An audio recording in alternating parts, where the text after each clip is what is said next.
Hi everyone, welcome to this video. My name is Mallory with Black Rifle Homestead, and this is my little helper Max. And as you can see from the title, it's already very obvious from the title that I am pregnant for the third time. And so this video is going to be just a little pregnancy update, pregnancy announcement, and so I'm just going to share how things have been going and where I am in pregnancy at this point and all that fun stuff. So make sure to hit the subscribe button and hit the thumbs up button if you like these kinds of videos. All right, so when I'm filming this, it's the day before I turn 11 weeks. So tomorrow on, I don't even know what day it is.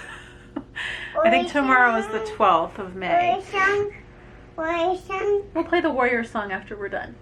I will be 11 weeks, so just a couple weeks away from the second trimester. I found out I was pregnant on March 27th, 2022. So I have a due date in early December, and that means that for about a month, depending on when baby is born exactly, we will have 3 kids under 3 because Max doesn't turn 3 until early January. So Max and Gus are 19 months apart. And that's pretty close, but Gus and this baby will be even closer at 16 months apart. So it started off just like my other two. My first big symptom was more hunger and food cravings. And also before getting my positive test, just like with Max, I experienced this. I don't think I experienced it with Gus, but I did with Max. And for a few days before testing, I felt a little bit of queasiness. So then morning sickness actually hit a little later than normal. Like it usually hits around 6 weeks, and so I was totally expecting that. So I had about 2 weeks to like really try to get stuff done, and then it was like 6 weeks and I was like, I'm not really feeling it yet. So I guess it was maybe closer to 7 weeks that I really started feeling it. I did go in for an early ultrasound at what I thought was, according to my calculations, 6 weeks and 1 day. And so I fully expected to see not just the gestational sac, not just the gestational sac and the yolk sac, but the actual baby, and to possibly even see a heartbeat, because after 6 weeks is when you can typically at least see the heartbeat on ultrasound, not necessarily hear it yet. This was the first time that I ever left an ultrasound feeling more concerned than when I had gone in. So I always get a little bit nervous before ultrasounds because you just don't know what you're gonna see, like if everything's okay. But I expected, like, okay, I'm nervous, I'm not nervous for nothing, I'm gonna go in and we're gonna see the baby, see the heartbeat, and everything's gonna be fine. I go in and I had to go by myself because my office doesn't allow kids at ultrasounds right now, and so Mark had to stay home with the kids. So I FaceTimed him, and the tech is looking around, and it was an internal ultrasound, and she's like, at first I thought she said that there was, there's the baby and there's the yolk sac, but I guess I misheard her and she didn't actually say that. I don't know. But when the doctor looked at the ultrasound later, I guess it was the nurse, said there's the gestational sac and we saw the yolk sac, but it's too early to visualize the baby yet. And you were only measuring 5 weeks and 5 days. So a little behind, and I was like, really? And the tech had asked me, like, are you sure of your dates? I was like throwing all the pillows off the bed. Are you sure of your dates? And I'm like, yes, I'm sure of my dates, so I don't know why this would be wrong. And so she was like, it's just too early. And so come back in a week, and if everything's okay, then we should be able to see the baby. And so when I walked out of that ultrasound, I definitely, that was the first time that I was ever kind of legitimately worried about having a miscarriage, or that, that the baby wasn't developing properly, because I don't know, I've never left an ultrasound not feeling reassured. It was during Holy Week, like right before Easter, and so I was like, this is gonna be a very long Holy Week.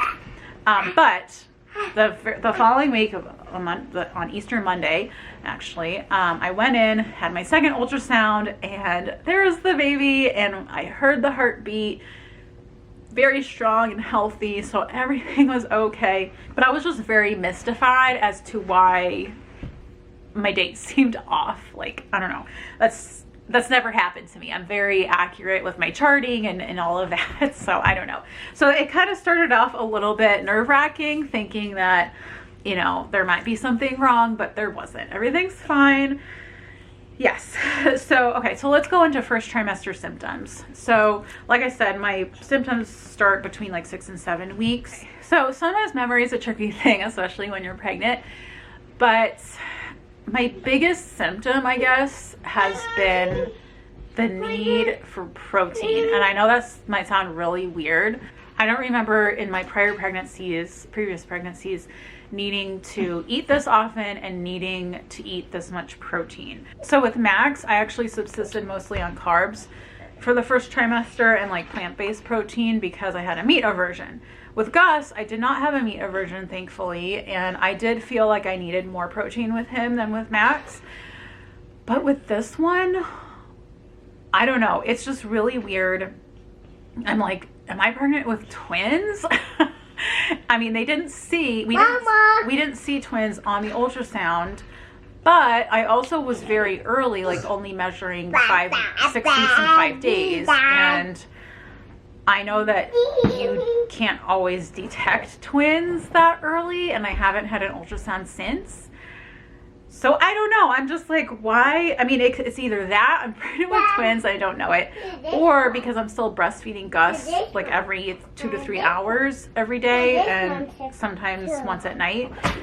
It could be that, but my supply is also dropping because I'm pregnant, so I don't know. Who knows? If anyone watching has ever been pregnant with twins and like at the beginning you didn't know that you were pregnant with twins and you found out a little later, let me know, like, what were your symptoms? I really want to know. So anyway, so I guess that's my biggest thing is like, if I have to have protein, I have to have enough at every meal and snack. And if I wait too long to eat, I immediately feel sick. I feel gaggy. Like the other day, it was like lunchtime is my nemesis. I've never liked eating lunch. It's just like inconvenient to stop what you're doing and eat a meal. So I have to be really careful to not let myself get to the point of no return where it's like I'm so hungry that I feel sick and then I can't really eat anything because it feels like I'm gonna throw up. So that happened to me. Thank you. Yeah. That happened to me the other day. And I tried eating something and it made like it wasn't helping because I had waited too long, and so I just had to take a Unisom and take a nap and sleep it off, and then I felt fine after the nap. But I have to be super careful, and I just don't remember feeling this way. I mean, I've felt that way a little bit in previous pregnancies, but just not this extreme. It's almost like my blood sugar levels are extremely sensitive. Like I also can't have naked carbs. If I have anything with like added sugar in it, it needs to be with a meal. Like if I want to have ice cream or like a popsicle or something, I have to have it like pretty soon after a meal.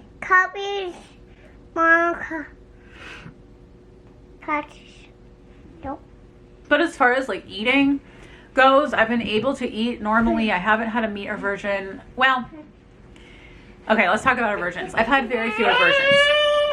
Sometimes when I feed Gus mashed avocado, that's kind of gross. I guess I've had a very slight meat aversion. Like for a little while, chicken sounded kind of gross.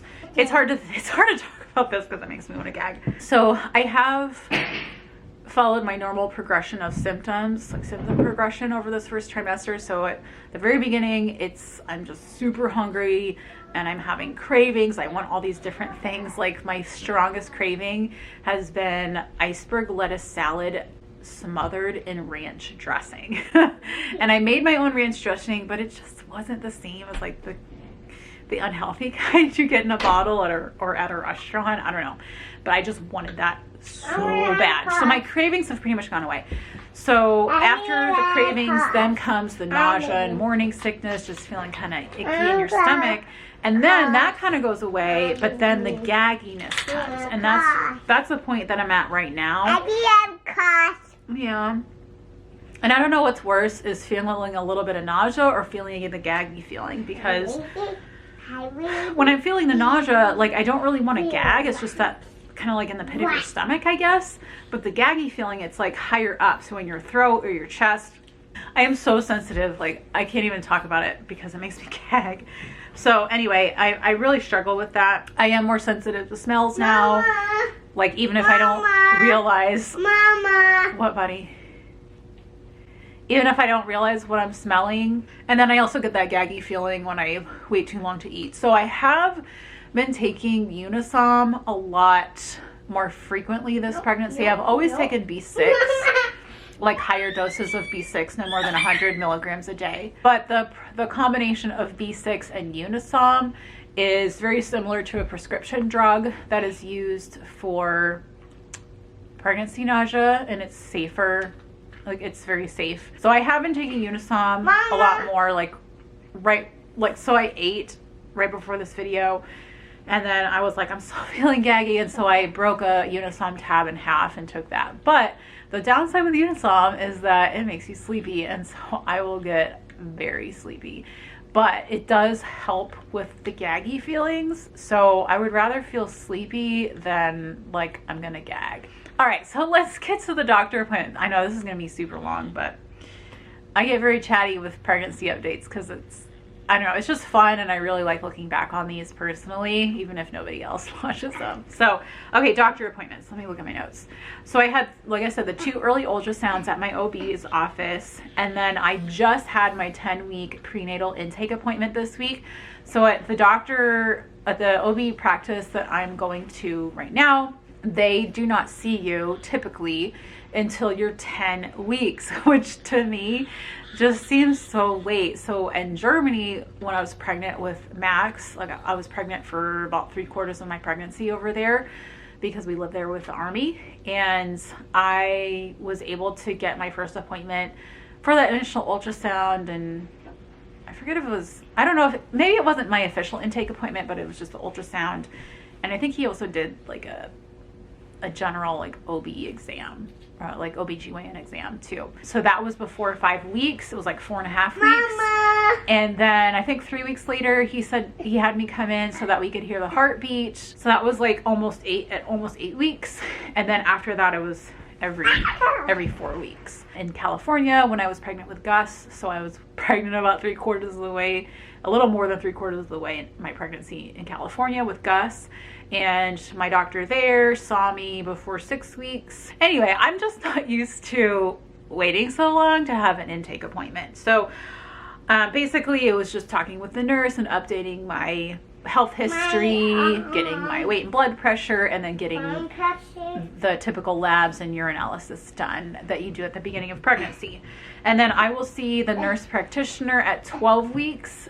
I would be seeing my OB at 12 weeks, but I guess she's not available that day, so I'm seeing the NP, and then I won't see my actual OB until 16 weeks. This practice has a bunch of OBs, and it's the same practice that I was with for Gus, but I decided to switch to a different doctor who was my first choice with Gus, but she wasn't available. And this is the first time I will ever have a female OBGYN. I've only ever had males.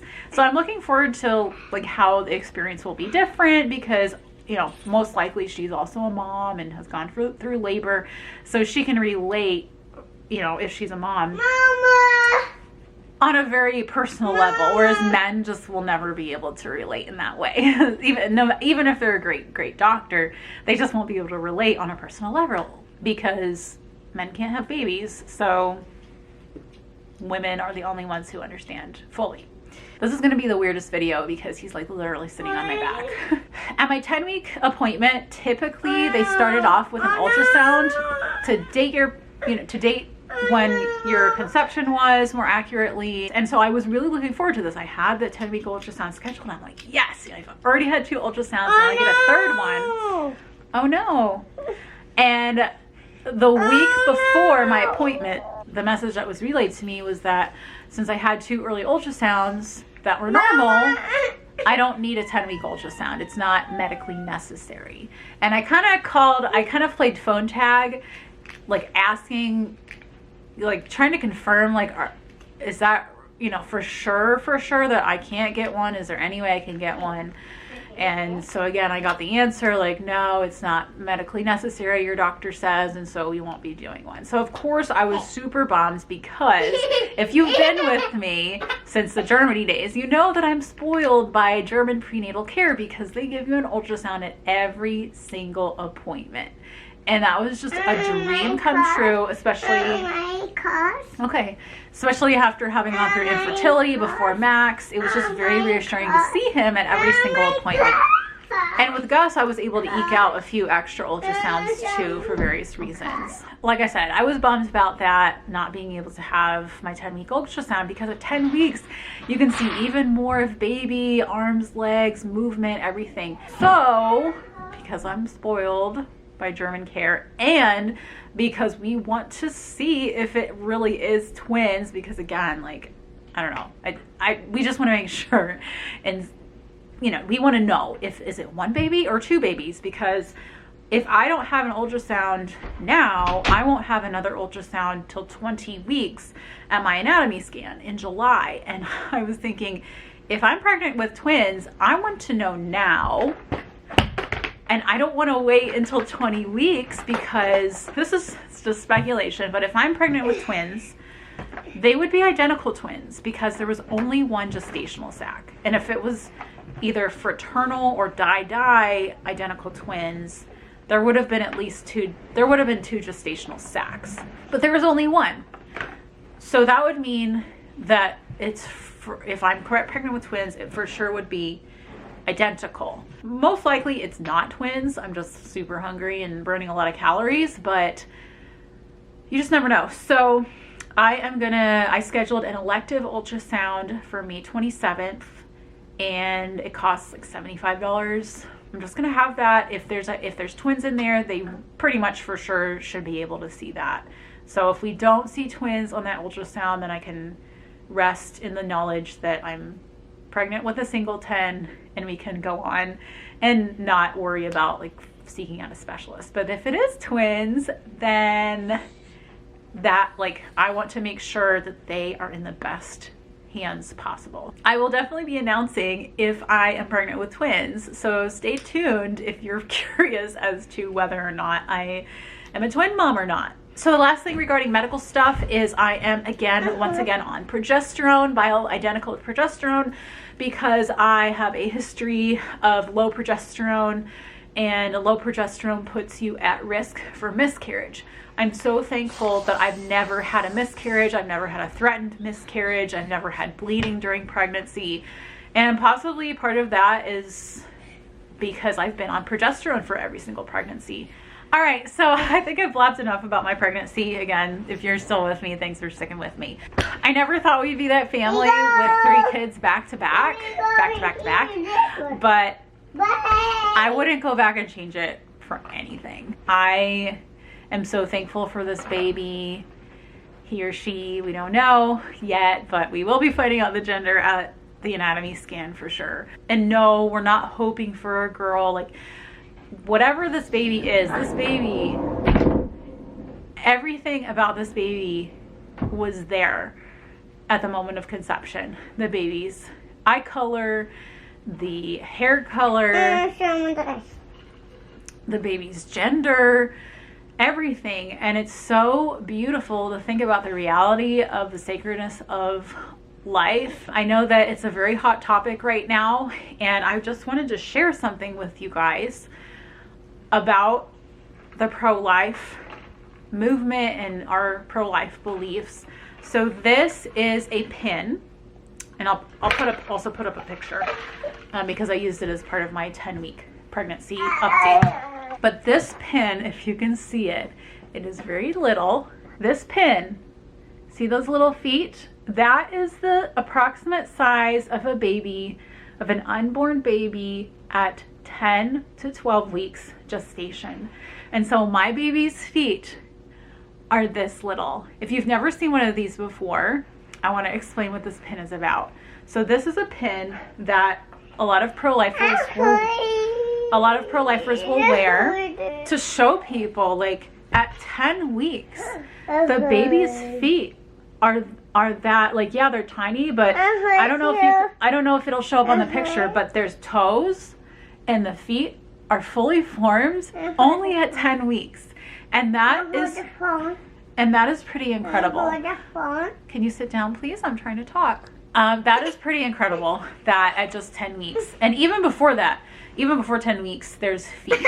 This is what a baby's feet looks like. It's not a blob of cells. This being is alive, and the only thing it can be is human, because humans can only produce humans. And I have been pro-life my entire life. When I was, I don't know, I was probably between 7 and 10. In our church, in our Catholic church growing up, our priest, who had a table with all these different pamphlets about different topics and different faith topics. And there was this one little pamphlet that it was a black and white pamphlet and had a yellow cover, and it was like a comic book style. And the title of the book was something like What Happened to Junior. I remember going through that. I think I was in like the vestibule of our church, like the lobby area, looking at it. And, you know, I could read, and I was looking at the pictures. Most of it was comic book style, you know, showing this woman who was pregnant, and like if a baby could have rational thoughts, what the baby might be thinking. And it was talking about the reality of abortion. And then at the end, there was an actual photograph of dead baby bodies in a trash can, like in a literal garbage can that had been aborted. And I remember looking at this as like, you know, 7, 8, 9-year-old, and I don't want to say I was traumatized by it, but it made a huge impression on me. It was one of those things that is so horrible that you can't stop looking at it. And that's what this picture was for me. It was so horrible. Like, how could anybody kill a baby?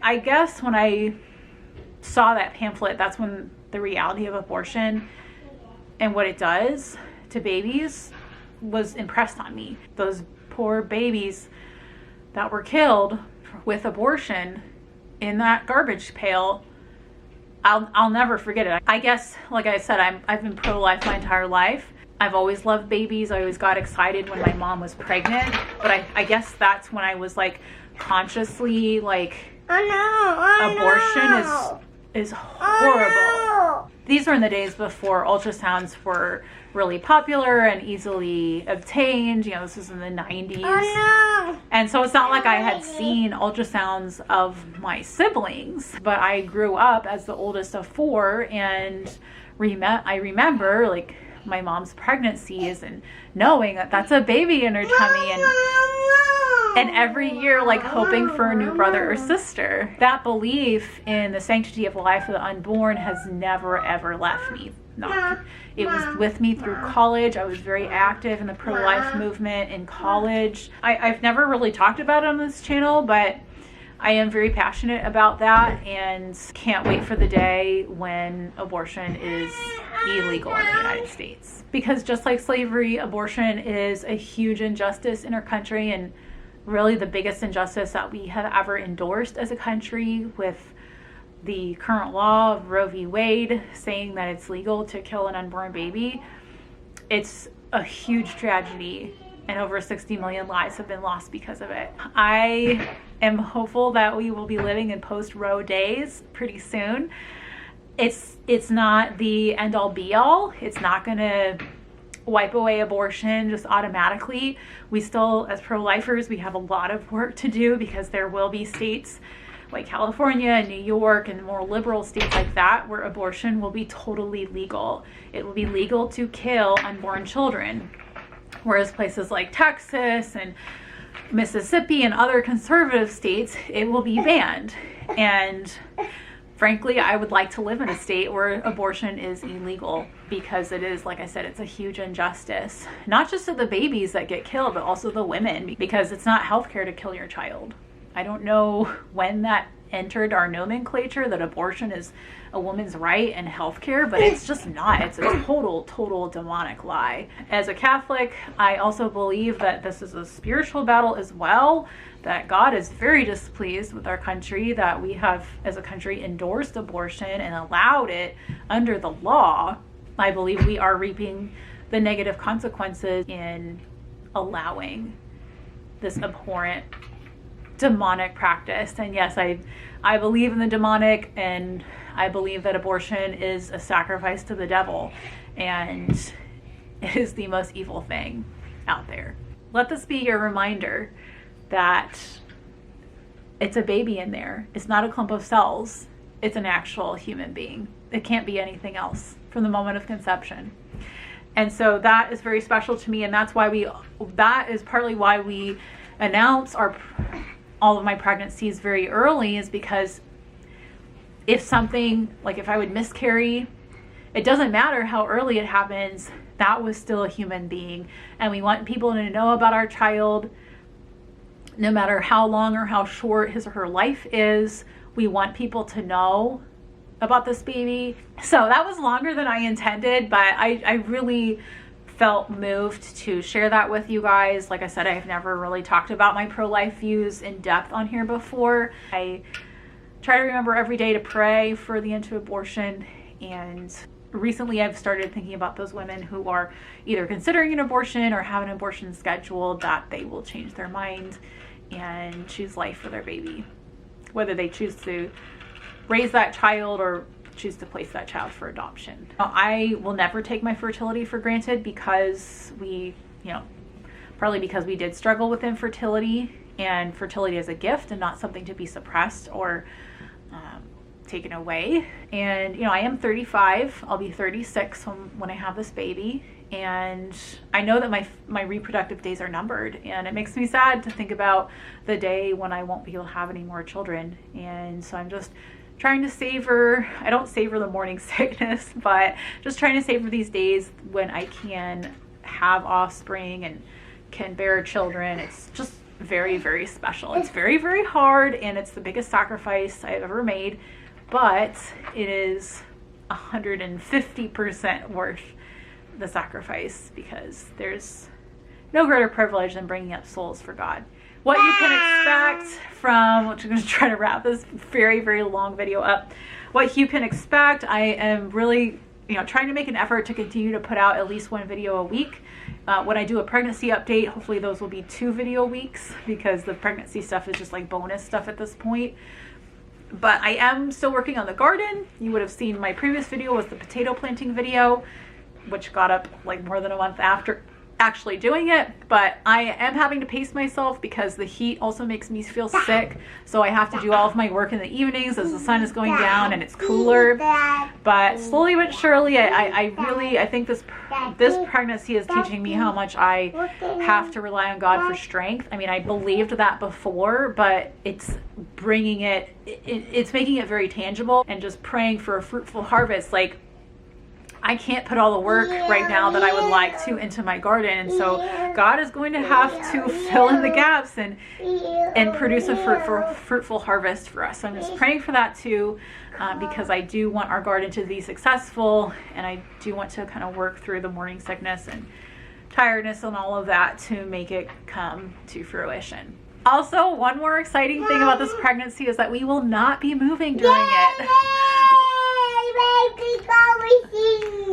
We moved during my 3rd trimester with both of the boys, and the first one was a overseas move back to the States, and the other one was a cross-country move from California to Kansas. So we actually will not be moving. I will have the same doctor throughout the entire pregnancy.